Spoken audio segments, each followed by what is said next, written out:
السلام عليكم ورحمة الله.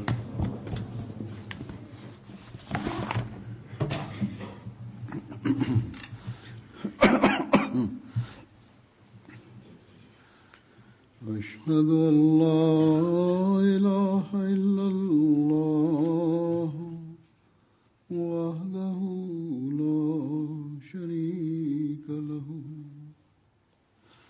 وأشهد أن محمدا عبده ورسوله أما بعد فأعوذ بالله من الشيطان الرجيم بسم الله الرحمن الرحيم الحمد لله رب العالمين الرحمن الرحيم مالك يوم الدين إياك نعبد وإياك نستعين اهدنا الصراط المستقيم صراط الذين أنعمت عليهم غير المغضوب عليهم ولا الضالين.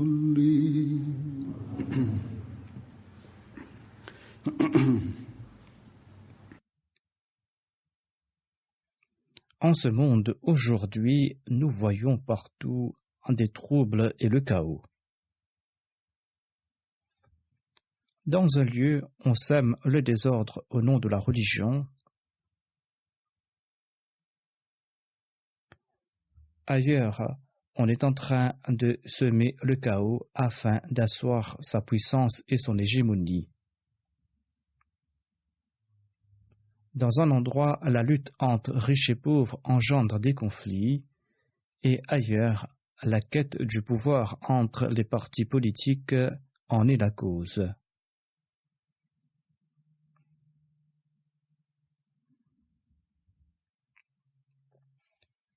Dans certains foyers, la tension règne en raison des discordes mineures.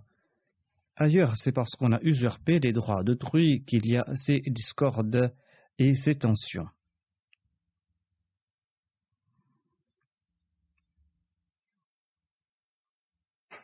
Dans certains endroits, la suprématie raciale est utilisée comme raison pour créer des tensions, et ailleurs, le recours à des moyens illégitimes pour réclamer ses droits en est la cause.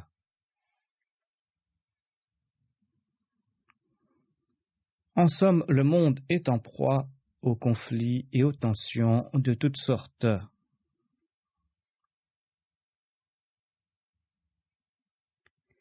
Ni les pauvres ni les riches n'en sont à l'abri. Les pays développés ne sont pas à l'abri de ces tensions, ni les pays moins développés ou les pays en voie de développement. L'homme d'aujourd'hui croit dans ces grands progrès. L'homme d'aujourd'hui croit qu'il vit à l'époque du savoir, du discernement et de la lumière. Or, en réalité, l'homme se vautre dans les ténèbres.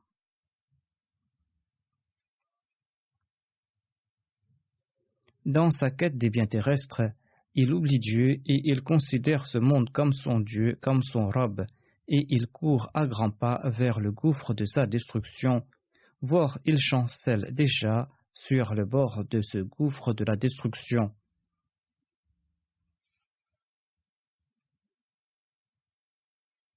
En pareille situation, l'on peut aisément comprendre que les non-musulmans soient éblouis par le faste de ce monde. Les non-musulmans peuvent s'éblouir des fastes de ce monde, car leurs religions se sont corrompues. Leur religion ne présente pas de solution complète pour les guider vers Allah l'exalté.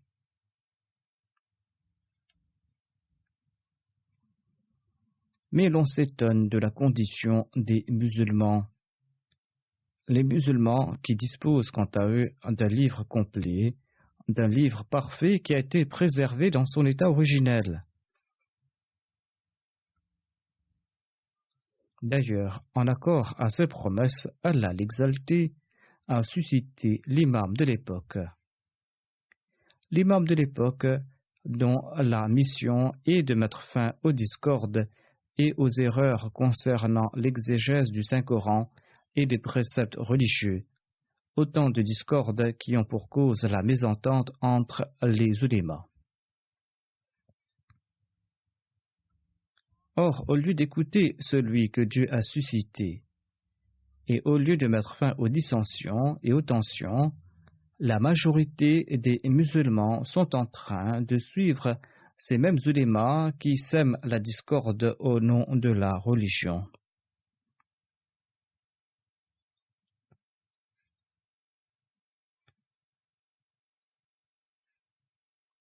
Et ainsi, en subissant l'influence de ces ulémas qui sèment la discorde, ces musulmans ne sont pas prêts à écouter l'envoyé divin. Allah a pris des dispositions afin de mettre fin aux troubles de ce monde, afin d'engendrer l'amour mutuel ainsi que la fraternité, afin que l'humanité puisse le reconnaître. Or, les musulmans ne sont pas prêts à écouter ce message. Et c'est la raison pour laquelle, aujourd'hui, le monde musulman est en proie aux plus grandes tensions en ce monde. Les guides religieux et les guides temporels des musulmans les ont poussés vers les ténèbres. Et l'on constate que les citoyens d'un même pays sont assoiffés du sang de leurs concitoyens. Le monde extérieur, en particulier les forces non islamiques, profitent de cette situation pour pousser les groupes islamiques à se battre en eux. Ils le font afin de favoriser leur intérêt. Et pour ce faire, ces forces anti-islamiques fournissent à ces musulmans des armes et l'aide militaire. C'est là une très grande calamité. En pareille situation, nous qui avons accepté le Messie premier l'Islam, nous devons prier pour nous-mêmes. Et nous devons aussi prier pour les autres musulmans qui n'ont pas encore accepté le Messie promis. Nous devons d'autre part être à la hauteur des attentes du Messie premier l'Islam quant à notre conduite et quant à notre condition spirituelle.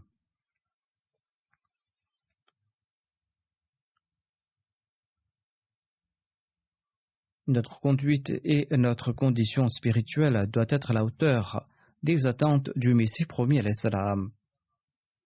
Si notre conduite ne se conforme pas à l'attente du Messie promis l'Islam, eh bien, il est fort probable que nous nous joignions à ceux qui sont en train de semer la discorde et les troubles en ce monde.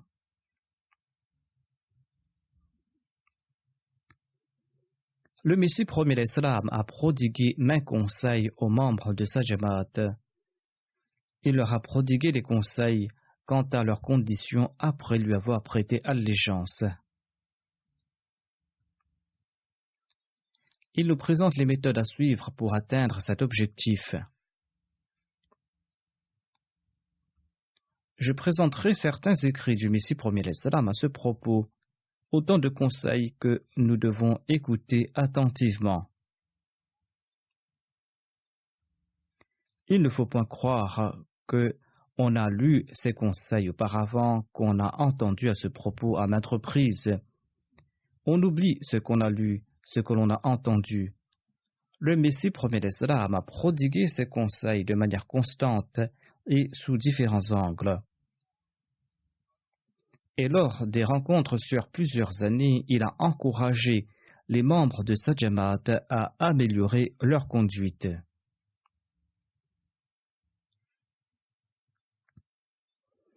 Ceci démontre à quel point le Messie premier l'Islam était anxieux à propos de sa Jamaat. Il était anxieux à propos de sa Jamaat, de peur qu'elle n'oublie son objectif, de peur que sa Jamaat ne se corrompe après le serment d'allégeance pour s'égarer de nouveau dans les ténèbres.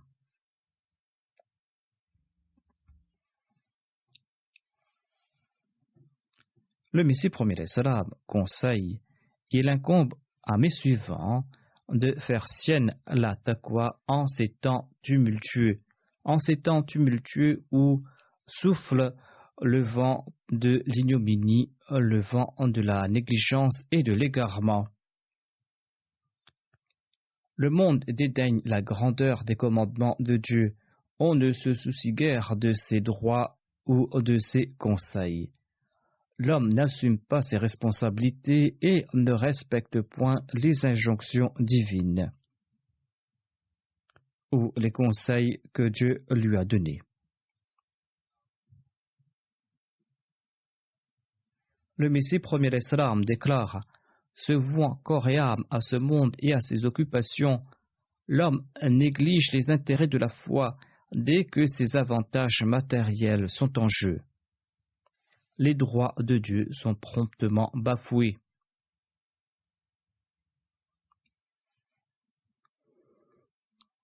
Ces procès et ces conflits entre partenaires en fournissent la preuve.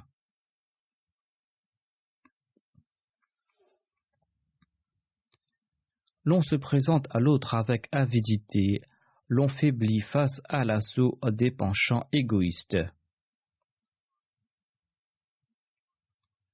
Les penchants égoïstes ont le dessus. Tant que Dieu maintient l'homme en état de faiblesse, il n'ose pas commettre des péchés. Il ne commet pas des péchés tout simplement parce qu'il est faible, parce qu'il vit dans la peur. Il a peur d'être attrapé, d'être châtié. Or, il s'adonne à ses péchés dès que l'occasion se présente et dès qu'il est plus faible. Le Messie premier l'Islam conseille, scrutez vos alentours et vous constaterez que la vraie taqwa a disparu. La vraie foi n'existe plus.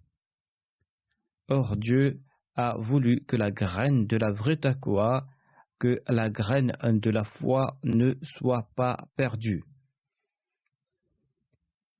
Quand il a constaté que le champ de la piété était sur le point de disparaître, il a fait naître un nouveau champ. Un champ était sur le point d'être détruit et il a créé un autre. Cela signifie que quand une génération se corrompt, eh bien, elle a fait naître une autre génération. Si une génération, si quelques individus ou si une nation sont détruits, il en fait naître d'autres. Le Messie premier salam ajoute, le Coran vivifiant est toujours présent en accord à la promesse divine. Inna nahnu nazzalna dhikra wa inna lahu lahafizun. En vérité, nous avons nous-mêmes envoyé cette exhortation et assurément nous en serons le gardien. Une grande partie des hadiths est aussi présente ainsi que d'autres bénédictions. Or, la foi et la disposition à agir ont disparu des cœurs. Dieu m'a suscité afin d'engendrer ses qualités et ses vertus. Il ne plaît guère à sa divinité que ce champ soit vide et que disparaisse la taqwa ainsi que la vertu. Si les péchés se répandent, le sens de l'honneur d'Allah et sa divinité exigent que ce champ soit rempli de ces gens qui préfèrent la foi à ce monde, des gens qui vont diffuser le message de la foi et des gens qui vont mettre en pratique les préceptes de la religion.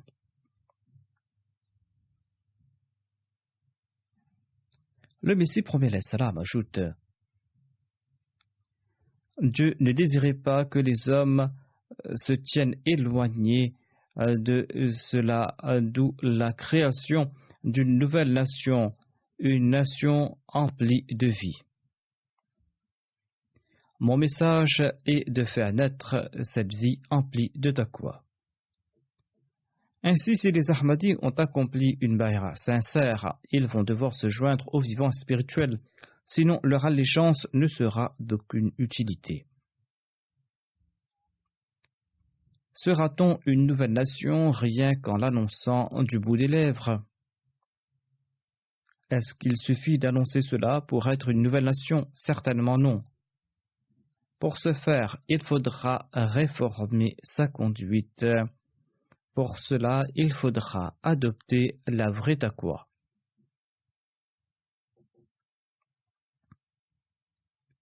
Nous serons cette nouvelle nation à ce prix-là. C'est en comprenant la réalité de l'islam que nous pourrons attirer le plaisir d'Allah, et c'est là que nous pourrons respecter notre serment d'allégeance.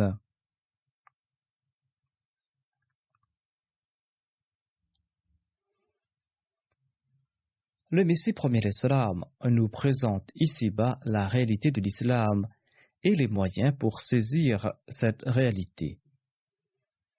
Il déclare: l'islam signifie se soumettre corps et âme à toutes les prérogatives divines. En somme, il s'agit d'une obéissance sincère et indéfectible envers la personne de Dieu. Le musulman est celui qui s'offre entièrement à Dieu. Il s'offre entièrement à Dieu sans espérer en retour récompense, sans espérer des faveurs en retour. Il cherche uniquement le plaisir de Dieu. Le Saint-Coran affirme: en vérité, quiconque se soumet complètement à Allah et fait le bien. C'est-à-dire qu'un musulman est celui qui s'abandonne entièrement à la personne de Dieu afin de mériter son plaisir. Celui qui se consacre à Dieu corps et âme afin de suivre ses desseins et chercher son plaisir. L'appartenance doctrinale et pratique signifie que le musulman a été créé dans l'unique but de plaire à Dieu. Il accomplit ses bonnes œuvres sans éprouver souffrance ou peine. Au contraire, il tire plaisir et délice de l'accomplissement de ses bonnes œuvres. Il accomplit des œuvres dans le respect des commandements divins sans les considérer comme un fardeau insupportable. Au contraire, il savoure toute bonne œuvre qu'il accomplit. Il accomplit cela de gaieté de cœur. Le Messie premier l'Islam ajoute: cet état d'esprit transforme toute souffrance en délice. Le véritable musulman, dit-il, le véritable musulman éprouve pour Dieu de l'amour. Il l'accepte comme son bien-aimé. Le véritable musulman accepte Dieu comme son bien-aimé, son bienfaiteur, son créateur. C'est pour cette raison qu'il place sa tête sur son seuil. Même si l'on informe le véritable musulman qu'il ne recevra rien en retour à ses bonnes œuvres, qu'il n'y a ni paradis, ni enfer, ni plaisir, ni délice, eh bien même en ce cas, il n'abandonnera pas l'accomplissement des œuvres méritoires, il ne va pas abandonner son amour pour Dieu. C'est là un amour désintéressé que le Messie premier l'Islam souhaitait voir en nous.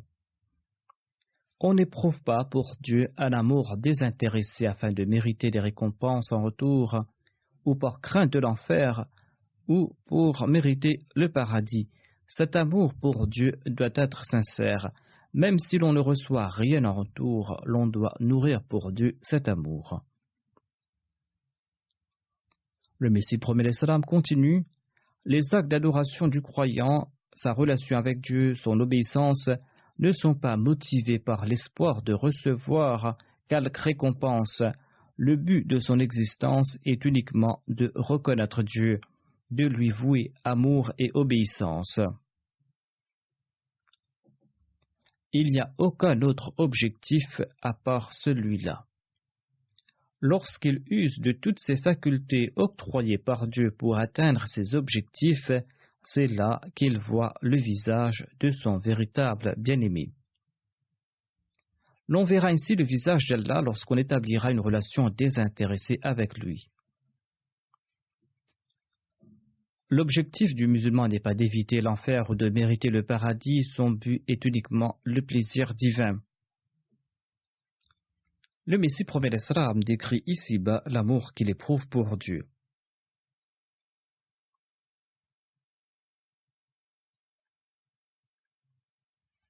Le Messie promet l'Islam déclare: si l'on me convainc que mon amour pour Dieu ainsi que mon obéissance à son égard me feront mériter un terrible châtiment, eh bien je jure que ma nature est ainsi faite que je vais tirer un grand plaisir de ce châtiment, de cette souffrance et de cette peine. Ma passion pour Dieu me prédispose à endurer ces souffrances et ces peines. En dépit de ma certitude que je serai tourmenté et torturé, je ne désobéirai jamais à Dieu, car cette désobéissance est à mes yeux une mort des plus atroces, une souffrance des plus intolérables. Pour un véritable musulman, désobéir au commandement divin sera la cause de sa destruction. Même si en retour à cette désobéissance, on lui promet mont et merveille, ou plaisir et aisance.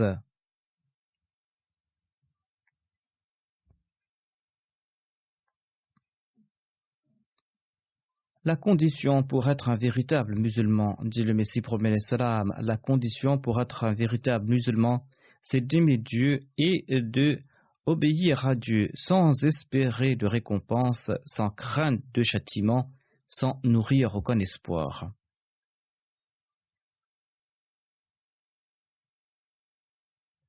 Cet amour doit être une partie intégrante de sa nature, et cet amour en soi va engendrer un paradis pour lui. En fait, personne ne pourra entrer au paradis sans parcourir cette voie. À vous qui m'êtes affiliés, je vous enjoins de suivre cette voie, car elle seule mènera au paradis.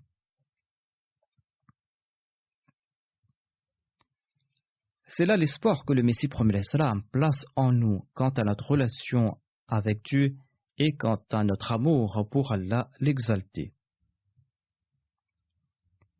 Selon lui, vouer une obéissance indéfectible à Allah l'exalté et souhaiter uniquement son plaisir n'est pas une tâche facile.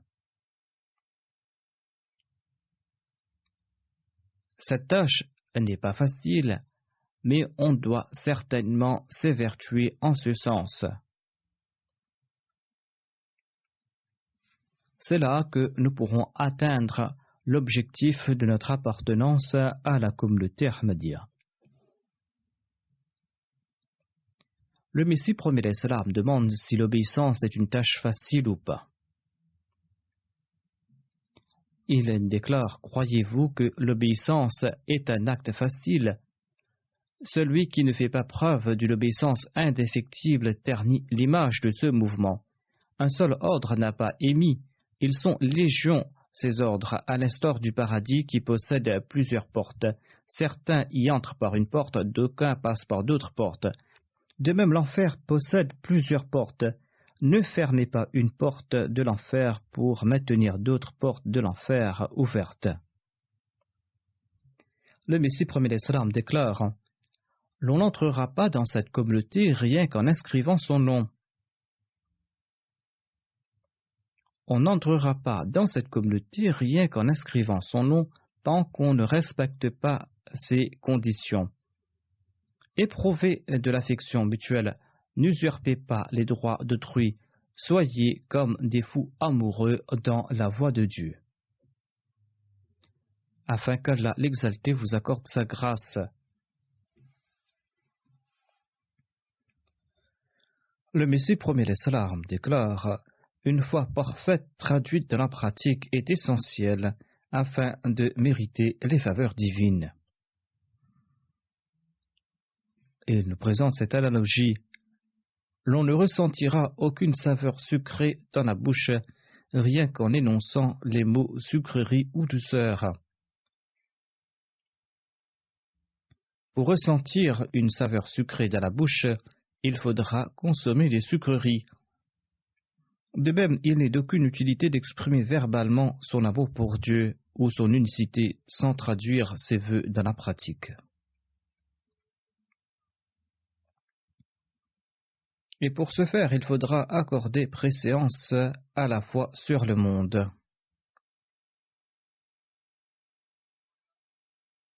Le Messie promet l'Islam ajoute: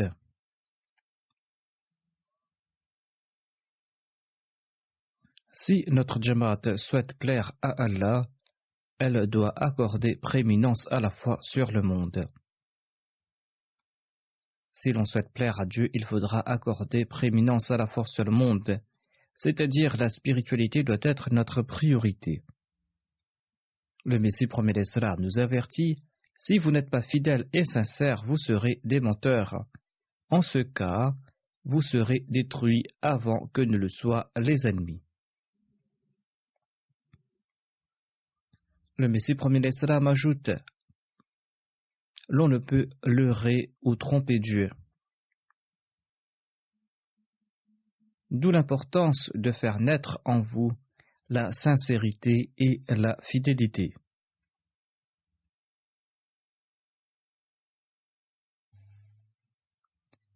Le Messie promet l'Islam met ci-dessous l'accent sur la préséance à la foi, ainsi que l'exemple des compagnons à cet égard, et les efforts que nous allons devoir accomplir en ce sens. Le Messie promet l'Islam explique, il existe deux catégories d'individus, ceux qui, ayant accepté l'islam, se vouent corps et âme au commerce et aux affaires de ce monde. Les rênes de leur vie se trouvent entre les mains de Satan. Le Messie promet l'Islam déclare, je ne vous interdis point le commerce. Les compagnons faisaient du commerce, mais ils accordaient préférence à la foi sur le monde. Ayant accepté l'islam, ils ont acquis le savoir véritable concernant l'islam, un savoir qui a empli leur cœur de conviction. C'est ainsi qu'ils n'ont point chancelé face à Satan dans quelque domaine que ce soit. Satan ne les a pas maîtrisés. Ils s'affairaient dans leur commerce, mais ils se consacraient aussi au souvenir de Dieu. Rien ne les a empêchés de révéler la vérité. Ceux qui se font les serviteurs et les esclaves du monde au point d'en être les adorateurs se retrouvent sous l'emprise de Satan. La deuxième catégorie concerne ceux qui ne se soucient que du progrès de la foi. Ils sont qualifiés de Hizbullah, de la partie de Dieu, et ils triomphent sur Satan et sur son armée. Comme l'argent s'accroît avec le commerce, de même Dieu a qualifié la quête de la foi et le progrès dans ce domaine de commerce. C'est pourquoi Dieu affirme dans le Saint-Coran « Hal adullukum ala tijaratin tunjikum min azabin alim »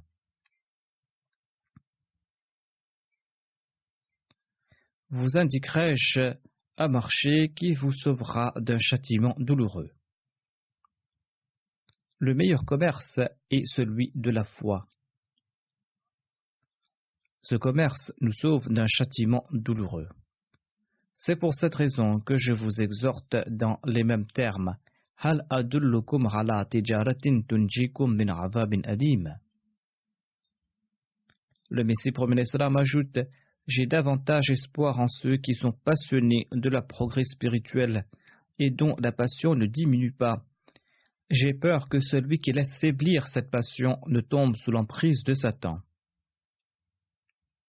C'est-à-dire celui qui n'est pas constant ne pourra pas préférer la foi à ce monde. La paresse s'installe et peu à peu l'on tombe sous l'emprise de Satan. Le Messie promet l'Islam explique, d'où l'importance de bannir toute paresse. L'on doit s'enquérir à propos des faits que l'on ignore afin d'accroître son savoir. Il n'est pas interdit de poser de nombreuses questions.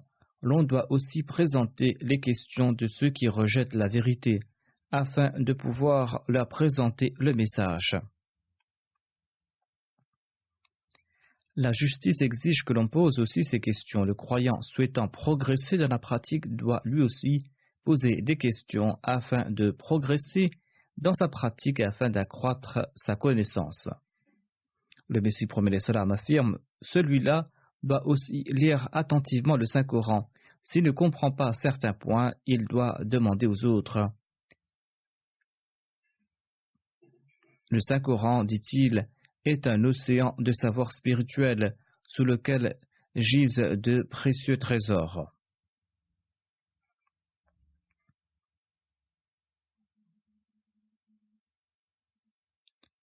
Le Messie promet l'Islam souligne ici-bas l'importance de la taqwa.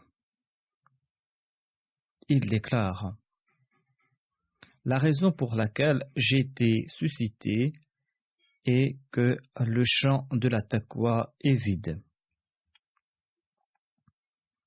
La taqwa est essentielle et non pas le fait de prendre l'épée. Cela est interdit. Il ne faut point décapiter autrui à l'instar de certains groupes commettant des exactions au nom de l'islam. Si l'on souhaite diffuser le message de la religion et réformer autrui, il faudra faire naître en soi la taqwa. En possédant cette qualité, peu à peu, toute tâche sera accomplie. Le Messie prophète l'Islam dit: ne prenez pas l'épée, cela est interdit. Si vous choisissez avec piété, le monde entier sera avec vous. Établissez donc la taqwa. Ceux qui consomment l'alcool et pour qui l'alcool constitue une grande partie de leur religion, eh bien ceux-là ne pourront jamais établir la taqwa. Ces gens-là mènent une guerre contre la piété. Si Allah accorde à notre Jamaat des personnes chanceuses et leur offre la possibilité de mener une guerre contre le mal et de se purifier davantage et de progresser dans la taqwa, eh bien ce sera là le véritable succès. Et rien d'autre ne pourra avoir un effet plus efficace. Point nécessaire de prendre les armes, il faudra en premier engendrer en soi la taqwa et mener une lutte contre son âme. C'est là que l'on pourra transmettre le message aux autres, et ces derniers ne seront point courroucés. Le Messie promet l'Islam ajoute: si l'on analyse toutes les autres religions du monde, on constate une carence de taqwa. L'éclat du monde a été élevé au rang de divinité. Le véritable Dieu a été délaissé, déshonoré, mais maintenant Dieu souhaite qu'il soit reconnu et que le monde soit au courant de son existence. Les personnes qui élèvent le monde au rang de divinité ne peuvent placer confiance en Dieu. Ainsi, nous allons devoir accomplir notre analyse de conscience quant au respect de notre devoir envers Dieu.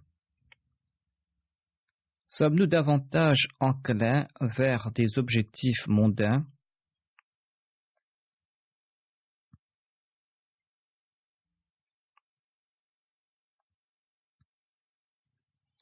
Sommes-nous davantage enclins vers les objectifs mondains? Est-ce que nous sommes en train de consacrer une plus grande attention aux objectifs mondains? Si nous souhaitons nous acquitter de nos devoirs envers Dieu, eh bien, nous allons devoir accorder préséance à la fois sur le monde. Nous allons devoir mettre de côté nos objectifs mondains. Demandons-nous si nos intérêts mondains n'ont pas eu le dessus sur notre foi.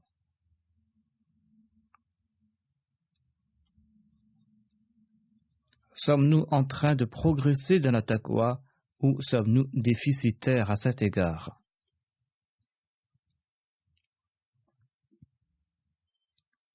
Le Messie promet l'Islam nous encourage à accroître notre savoir tout en progressant dans la spiritualité et tout en renforçant notre lien avec Allah l'exalté.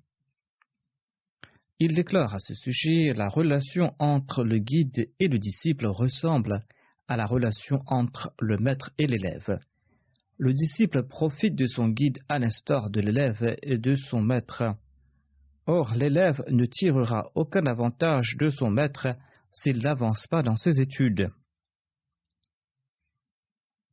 Il en est de même du disciple. L'étudiant n'augmentera pas son savoir tout simplement en connaissant son enseignant. Sans suivre ses conseils, il ne va tirer aucun avantage de cette relation. Il en est de même dans la relation entre le guide et le disciple. Ce dernier ne tirera aucun profit de cette relation sans appliquer les conseils de son guide. En se joignant à cette communauté, l'on doit accroître sa perception divine, sa connaissance de Dieu, ainsi que son savoir. Le chercheur de vérité ne doit pas stagner, sinon Satan, le maudit, le poussera dans une autre direction. Une eau stagnante devient nauséabonde, dit le Messie premier l'Islam. Si une eau est stagnante, eh bien cette eau sera nauséabonde. De même, si le croyant ne s'évertue pas à progresser, il chutera. Le véritable croyant doit toujours avancer. Il ne s'arrête pas quelque part. S'il s'arrête quelque part, il va tomber certainement. Le Messie prophète l'Islam ajoute, le bienheureux doit constamment accroître sa spiritualité. Il n'existe personne de plus parfait que le saint prophète Mohammed, paix soit lui. Or, Allah lui enseigna cette prière, Rabbi zidni ilma, mon Seigneur accroît ma connaissance. Qui donc pourra avoir confiance en la perfection de son savoir pour stagner et croire que le progrès n'est pas essentiel? Autant l'on avancera dans sa connaissance et dans sa perception de Dieu, autant l'on comprendra que de nombreux mystères sont à résoudre. L'algorithme d'Euclide est pour un enfant du charabia. Il ne comprend pas cet algorithme au tout début, jusqu'à ce qu'il arrive à en déduire la vérité en fin de compte. D'où l'importance d'accroître sa connaissance afin de tout parachever et afin de pouvoir se réformer.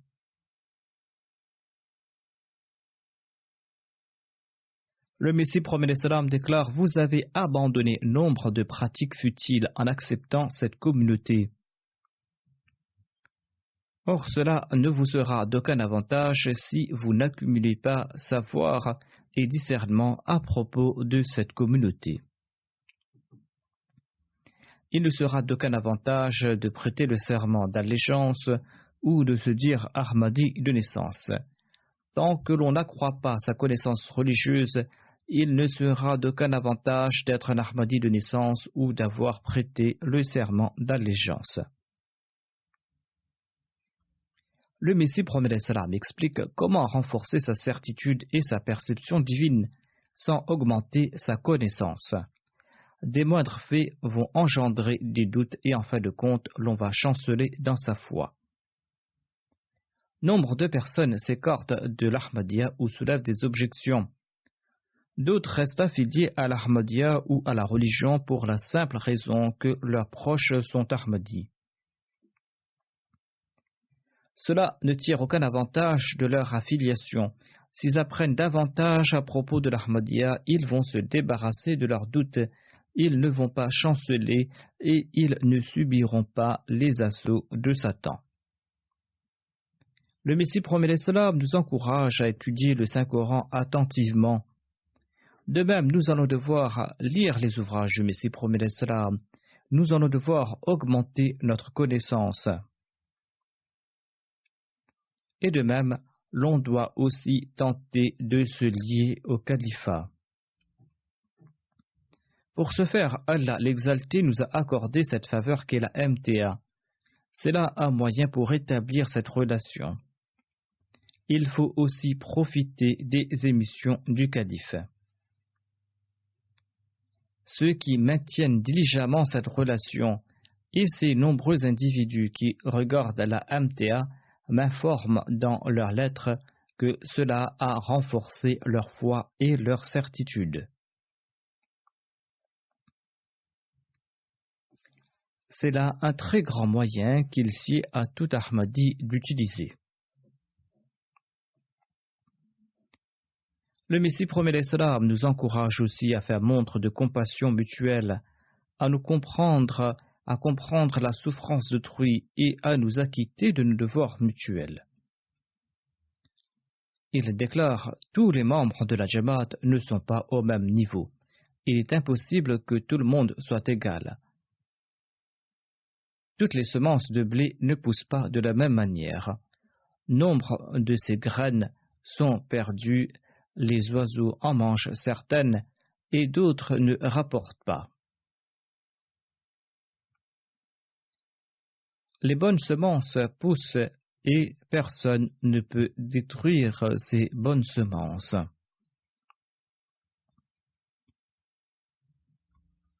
Cette Jamaat qui a été préparée pour Dieu ressemble à un champ cultivé.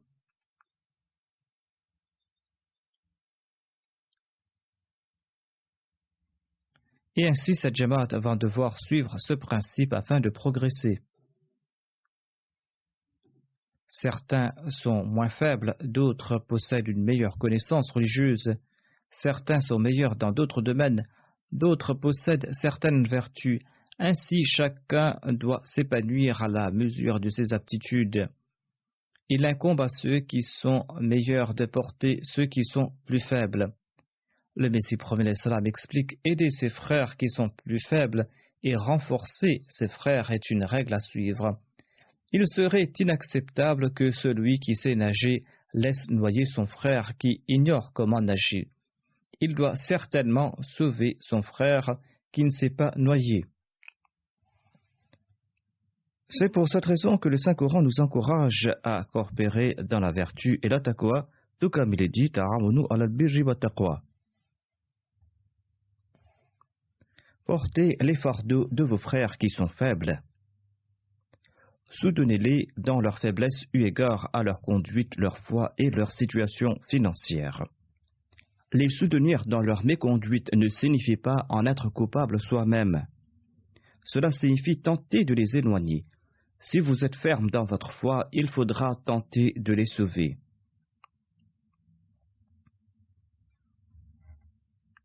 S'ils sont faibles financièrement, il faudra les aider dans ce domaine. Sinon, il faudra en informer l'administration de la Jamaat qui leur fournira le soutien nécessaire dans la mesure du possible. Le Messie promet l'Islam ajoute: il faudra aussi les débarrasser de leur faiblesse physique. C'est-à-dire, s'ils sont malades, il faudra les faire traiter. Aucune Jamaat ne sera considérée comme communauté tant que les forts ne soutiennent pas les faibles.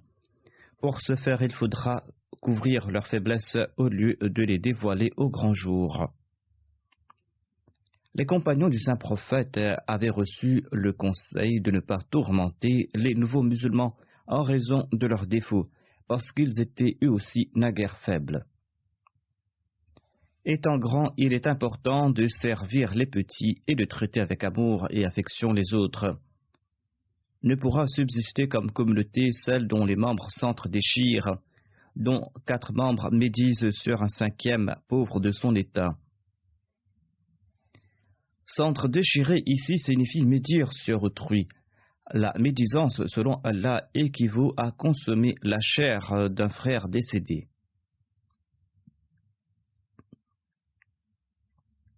Ainsi, il ne faut pas s'attarder sur les défauts d'autrui, mais sur ses vertus.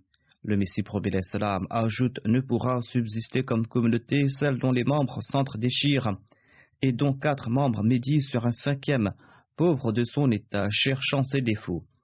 Ne méprisez pas les faibles et les pauvres, ne les regardez pas avec mépris. Évitez pareil comportement. Unissez-vous afin qu'il y ait force et unité. Ceci engendrera de l'amour et des bénédictions. Je constate qu'il y a des disputes pour des moindres broutilles. Nos adversaires, qui nous scrutent de très près, grossissent ces affaires et publient tout cela dans les journaux. Et c'est ainsi qu'ils égarent autrui. Ils disent aux autres que les Ahmadis possèdent tel ou tel défaut, et les gens ordinaires ne se donnent pas la peine de mener leur propre enquête, c'est ainsi qu'ils s'égarent. Le Messie promet l'Islam déclare: si vous n'êtes pas coupable de ces lacunes, ils n'auront pas le courage de publier ces articles et de tromper ainsi la population. Il faudra étendre les aptitudes morales. Et ceci se fera lorsqu'on témoignera à l'égard de tout le monde sympathie, amour, indulgence et bienveillance. La bienveillance et la clémence doivent prédominer sur toutes les autres qualités. C'est-à-dire que l'on doit couvrir les défauts d'autrui au lieu de le dévoiler au grand jour. Nous voyons aujourd'hui d'étranges pratiques mari et femme mettent à nu leurs faiblesses et les enregistrent aussi. Le Messie prophète salam déclare: il ne faut point pour des broutilles émettre de sévères remontrances susceptibles de blesser le cœur d'autrui et de l'attrister. Le Messie prophète salam prodigue ici-bas d'autres conseils sur la fraternité et sur la sympathie. Il conseille: notre Jamaat ne s'épanouira pas tant que ses membres n'éprouvent pas une compassion sincère. Les forts doivent aimer les faibles. Celui qui est fort doit aimer les faibles. J'entends que d'aucuns méprisent autrui en raison de ces écarts et ils les honnissent, tandis qu'ils auraient dû prier pour eux, ils auraient dû les aimer et les conseiller avec affection. Or, malheureusement, ils ressentent une grande antipathie à leur égard. Sans indulgence, leur cas va s'aggraver et ils connaîtront une mauvaise fin en fin de compte. Le Messie prophète salam déclare: Dieu désapprouve pareil agissement. Une communauté ne s'établit que lorsque ses membres s'entraident et couvrent mutuellement leurs défauts. Lorsque ces conditions sont réunies, on assiste dès lors à l'émergence d'un seul corps, et les uns deviennent les membres des autres. La fraternité qui s'établit entre eux dépasse dès lors celle qui existe entre des frères de sang. Lorsque le fils est coupable de mauvaises actions, son père le couvre et le conseille en aparté. En aucun cas il dévoilera au grand jour les faiblesses de son fils. Lorsqu'une personne constate que son fils commet des actes répréhensibles, eh bien, le père ne va pas dévoiler ses faiblesses au grand jour. Il va le conseiller en aparté. Les actions des proches sont dissimulées et ne sont pas dévoilées au grand public. Le Messie prophète salam ajoute: lorsque Dieu établit cette fraternité, est-ce cela une manière de respecter les droits de ses frères? Les frères mondains ne mettent pas de côté la fraternité. Le Messie prophète salam a cité l'exemple de sa propre famille. Mirza Nizamuddin faisait partie de sa famille et était un de ses opposants. Il s'était éloigné de la religion. Le Messie prophète salam déclare: je constate que Mirza Nizamuddin mène une vie dissolue, mais lorsqu'il y a un problème, tous les trois frères se réunissent et mettent de côté tout mépris quant à l'indulgence des uns et des autres. Parfois, l'homme apprend des animaux ainsi que des singes et des chiens. La division interne n'est pas souhaitable. C'est vers cette fraternité que Dieu avait attiré l'attention des compagnons. Même s'ils avaient dépensé des montagnes d'or, ils n'auraient pas pu obtenir cette fraternité qu'ils ont obtenue par l'intermédiaire du saint prophète Mohammed paix soit sur lui. Dieu a fondé ce mouvement sur ce même principe.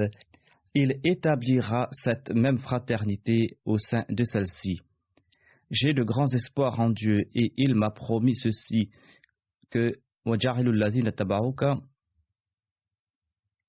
فَوْقَ الَّذِينَ كَفَرُوا إِلَى يَوْمِ الْقِيَامَةِ. C'est-à-dire, jusqu'au jour du jugement, j'accorderai la supériorité à ceux qui ont cru en toi sur ceux qui t'ont rejeté.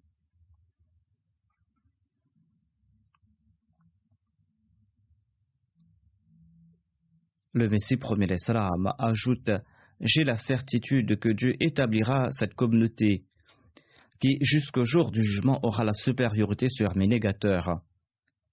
Mais ces jours sont des jours d'épreuve et de faiblesse. À l'époque, la communauté était faible. Ces jours-ci, particulièrement au Pakistan, les Ahmadis doivent être vigilants à cet égard.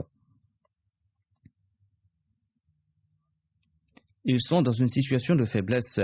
Le gouvernement, la loi et les autorités s'opposent à eux. Ils sont en train de prendre davantage d'actions contre les Ahmadis. C'est pour cette raison que ces derniers doivent tenter de se réformer durant ces jours d'épreuve.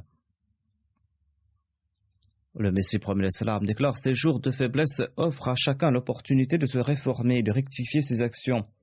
C'est un très grand péché que de critiquer, de blesser les sentiments des uns et des autres, de peiner autrui en faisant usage d'un langage grossier, de mépriser les faibles et les modestes. Maintenant, une nouvelle fratrie et une nouvelle fraternité ont pris naissance parmi vous. Les anciennes relations ne sont plus. Dieu a fondé une nouvelle nation hétérogène. Il s'y trouve riches, pauvres, enfants, jeunes et vieux. Il incombe aux pauvres d'avoir de la considération pour leurs frères honorables et de les respecter. De même, il incombe aux riches d'aider les pauvres et de ne pas les considérer comme des mendiants et des êtres méprisables. Car malgré le fait qu'ils ont des pères différents, ils sont des frères. Vous avez tous le même père spirituel et vous êtes les branches de ce même arbre. Afin que nous puissions nous réformer, le Messie premier l'Islam nous a conseillé de lire son ouvrage « L'Arche de Noé ». Le Messie premier l'Islam déclare à ce propos « À maintes reprises, j'ai conseillé aux membres de ma Jamaat de ne pas se contenter des simples paroles de la Baïra. Le salut ne vous est pas assuré tant que vous n'en saisissez pas la réalité. Celui qui se contente de l'écorce est privé du noyau. Il n'est pas suffisant de contempler l'écorce, il faut essayer d'obtenir le fruit qui s'y trouve. » Le Messie premier salam ajoute, si le disciple n'est pas actif, la sainteté de son maître ne lui sera d'aucun avantage. Si le malade oublie dans un coin la prescription du médecin, il n'en tirera aucun avantage. C'est comme s'il mettait de côté l'ordonnance du médecin pour ensuite déclarer qu'il n'est pas guéri. Il en est de même des patients spirituels. Si après avoir entendu les conseils, il ne se réforme pas, eh bien cela ne sera d'aucun avantage.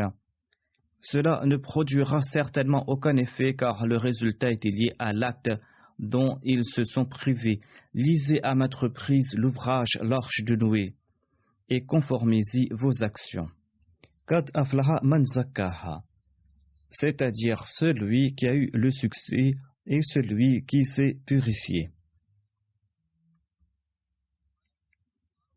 Il est des milliers de voleurs, d'adultères, de pécheurs, d'ivrognes et de malfaiteurs qui se disent membres de la Oumma du Saint-Prophète. Or, est-ce qu'ils en font partie? Certainement non. Un ummati, un membre de l'Oumma du Saint-Prophète, est celui qui applique tous ses préceptes. Le Messie premier l'Islam a souligné l'importance de faire écouter les passages du livre L'Arche de Noé au sein des Jamaat et de lire cet ouvrage. Il dit à ce sujet, dans L'Arche de Noé, j'ai écrit tous mes enseignements. Il est important que toute personne les connaisse. Il faudra même que les Jamaat présentent dans chaque ville cet ouvrage dans des conférences et présentent cela à tout le monde. Il faut envoyer ce livre à toute personne prête et libre qui puisse le lire aux autres. Si vous ne procédez pas ainsi et que vous distribuez l'ouvrage, même 50 000 ne suffira pas. Cette méthode permettra également de publier ce livre et cela créera de l'unité que je souhaite créer dans la Jamaat, dit le Messie premier l'Islam. Il faut que les Jamaat appliquent ce conseil, il faut aussi que les extraits soient diffusés sur la MTA. Nous devons conformer nos actions aux enseignements qui se trouvent dans l'ouvrage L'Arche de Noé. Proposant un moyen de se préserver des péchés et décrivant les traits de caractère d'un véritable Ahmadi, le Messie premier l'Islam déclare: Votre devoir est de vous consacrer aux supplications, à l'istighfar, à l'adoration de Dieu, à la purification de votre âme. Rendez-vous digne de mériter les récompenses de Dieu et son attention promise. Dieu m'a fait de grandes promesses ainsi que des prophéties. Je suis certain qu'elles vont se concrétiser, mais vous ne devez pas en être orgueilleux. Vous devez vous préserver de toute forme de jalousie, de rancune, de médisance, d'orgueil, de péchés manifestes ou dissimulés, et également de la paresse et de la négligence. Et gardez bien à l'esprit que ce sont les muttaqis qui prospèrent, tout comme Allah l'exalté déclare dans le Saint-Coran, « Wal aqibatu lil muttaqin » Ainsi soyez des muttaqis, car eux seuls prospèrent à la fin. Qu'Allah l'exalté nous permette de devenir de véritables Ahmadis et de conformer nos actions aux enseignements du Messie premier alayhi salam, qu'il nous permette de remplir nos devoirs envers lui, de mériter sa satisfaction, de réformer nos actions et d'augmenter notre savoir et de remplir nos devoirs envers ces créatures.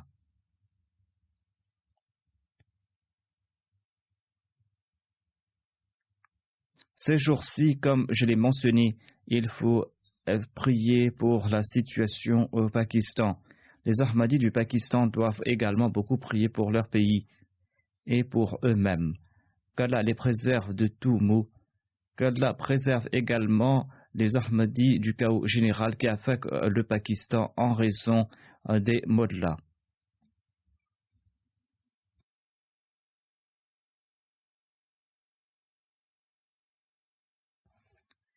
Priez également pour le monde qui avance à grands pas vers la guerre. La Russie et les États-Unis sont occupés par leurs préparatifs. Ils veulent tout simplement asseoir leur hégémonie. Et ils le font sous le prétexte de défendre le droit des opprimés. En fait, ils ne sont pas là pour défendre les opprimés.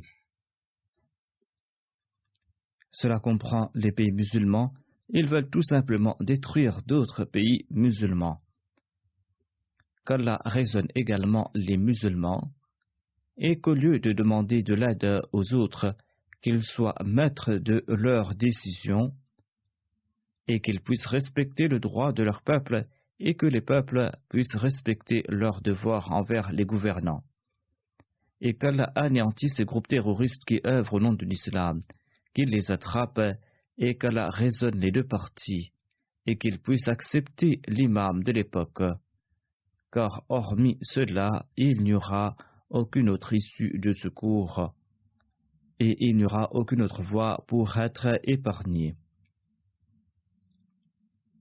Qu'Allah l'exalté leur accorde discernement et que les pays musulmans puissent répandre les véritables enseignements de l'islam, ces enseignements que sont l'amour, la fraternité, au lieu de prendre part à ces atrocités, et qu'ils puissent remplir leurs devoirs envers Allah l'exalté.